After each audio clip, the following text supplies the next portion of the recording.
Game ઝોનમાં આગજનીનો બનાવ. આગના કારણે નાસભાગ મચ્યો અને ફાયર બ્રિગેડને કોલ મળ્યો.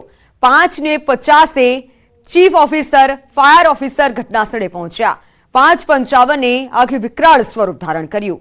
6 વાગે આગ વિભાગ દ્વારા આગ બુઝાવવાની કામગીરી ચાલુ કરવામાં આવી. 6:01 ઇજાગ્રસ્ત લોકો અને મૃતદેહોની લાશને બહાર કાઢવાનું શરૂ કરાયું. 26 કલેક્ટર અને પોલીસ કમિશનર ઘટનાસ્થળે પહોંચ્યા. 7:15 આગમાં 4 મોતની ખબર સામે આવી. 7:20 કે જ્યાં 2 મૃતદેહ સિવિલ હોસ્પિટલ પહોંચ્યા. 7:22 કે આખું ગેમ ઝોન બની અને ભસ્મીભૂત થયું. 7:29 સિવિલ હોસ્પિટલના 4 મૃતદેહ સિવિલ હોસ્પિટલમાં મળ્યા, જ્યારે 7:32 કે ચીફ ફાયર ઓફિસરે 6 લોકોના મોતની પુષ્ટિ કરી.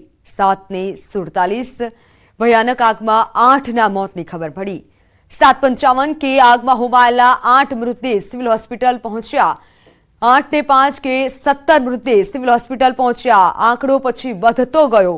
8:15 સિવિલ હોસ્પિટલમાં દોડધામ વધી અને 8:25 સિવિલ હોસ્પિટલમાં 20 મૃતદેહ મળ્યા. 10:30 થતા 25 મૃતદેહોને હોસ્પિટલમાં પીએમ અર્થે ખસેડાયા. રાત્રે 11:15 કે જ્યારે સિવિલ હોસ્પિટલમાં 28 મૃતદેહ આવ્યા. રાતના 2:30 કે ઘટના સ્થળે ગૃહમંત્રી રાજકોટ પહોંચ્યા. 3:15 કલેક્ટર ઓફિસ ખાતે પદ અધિકારીઓ સાથે તેઓએ બેઠક કરી. રાત્રે 4 વાગે જુદા જુદા વિભાગના અધિકારીઓ સાથે બેઠક થઈ. આ ઘટનાક્રમ રહ્યો. સતત મૃત્યુઆંક વધી રહ્યો છે. આપણે સૌ કોઈ પણ પ્રાર્થના કરીએ કે મૃત્યુઆંક ન વધે. ગેમ ઝોનમાં માત્ર એક જ એન્ટ્રી હતી.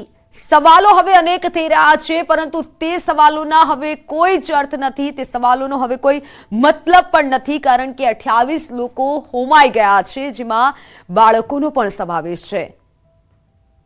વેલ્ડિંગનો એક તણખો થયો અને 28 લોકોને તે ભરખી ગયો. સીએમ હાલ સ્થળ પર પહોંચ્યા છે, પરિસ્થિતિનું નિરીક્ષણ કરી રહ્યા છે. દ્રશ્યો જે સામે આવ્યા છે, એસઆઈટીની ટીમની રચના પણ કરવામાં આવી છે. એસઆઈટી ટીમ તપાસ કરશે, પરંતુ તે તપાસ થશે તે પહેલા 28 લોકો હોમાઈ ગયા છે. જે સીધા દ્રશ્યો તમે જોઈ રહ્યા છો રાજકોટથી, કે જ્યાં ગૃહમંત્રી ગઈકાલે રાત્રે જ પહોંચી ચૂક્યા હતા. સ્થિતિની સમીક્ષા કરી અને હવે સીએમ પહોંચ્યા છે અને સ્થળનું નિરીક્ષણ કરી રહ્યા છે. 16 વ્યક્તિના મૃતદેહોનું પોસ્ટમોર્ટમ કરવામાં આવ્યું છે. કઈ રીતે આ આગ લાગી, કેવી રીતે લાગી, તે તમામ પરિસ્થિતિનું સીએમ નિરીક્ષણ કરી રહ્યા છે. ગઈકાલે પણ તેઓએ ટ્વીટ કરી સંવેદના બતાવી હતી.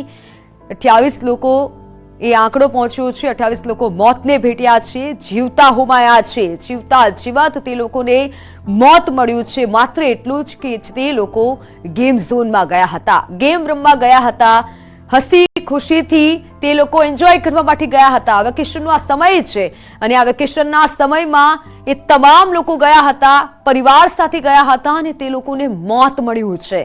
ગેમ ઝોનમાં માત્ર એક જ એન્ટ્રી કેમ હતી? આવા અનેક સવાલો થઈ રહ્યા છે કે કેમ એક જ એન્ટ્રી, કેમ એનઓસી લેવામાં નહોતું આવ્યું, સુરક્ષાના સાધનો કેમ નહોતા. કેટલા આવા જે ગેમ ઝોન છે તે ધમધમે છે. ફોનલાઈન પર સંવાદદાતા